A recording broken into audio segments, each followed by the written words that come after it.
आज आपण पाहणार आहोत पालक पुरी कशी बनवायची। त्यासाठी आपल्याला लागणारे 3 वाटी गव्हाचं पीठ, 1 वाटी बेसन पीठ, ओवा, जिरे, मीठ, हळद आणि लाल तिखट आणि थोडंसं तेल।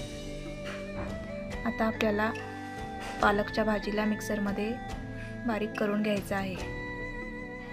आता ही पेस्ट आपल्याला पिठामध्ये घालून पीठ छान असं घट्ट मळून घ्यायचं आहे।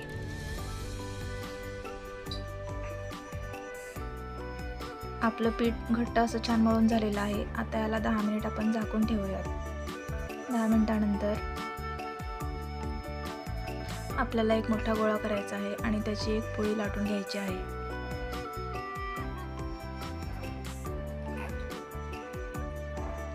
त्यानंतर आपल्याला वाटीच्या साहाय्यानं छोट्या छोट्या पुऱ्या कट करून घ्यायच्या आहेत।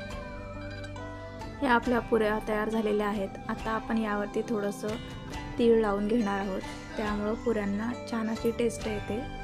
इथं तेल गरम करायला ठेवलं होतं। आता आपल्याला यामध्ये पुऱ्या तळून घ्यायच्या आहेत।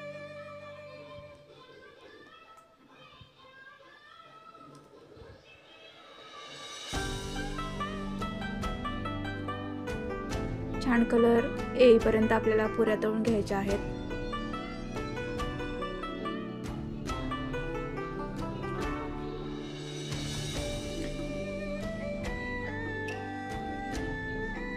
या आपल्या पुऱ्या तळून झालेल्या आहेत।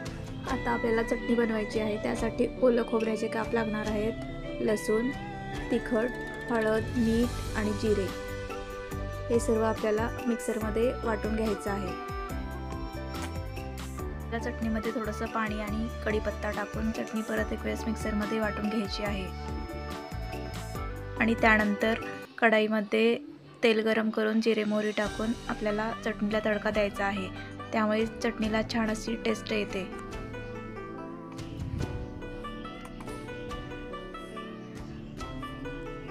ही झाली आपली छान टेस्टी अशी पालक पुरी तयार।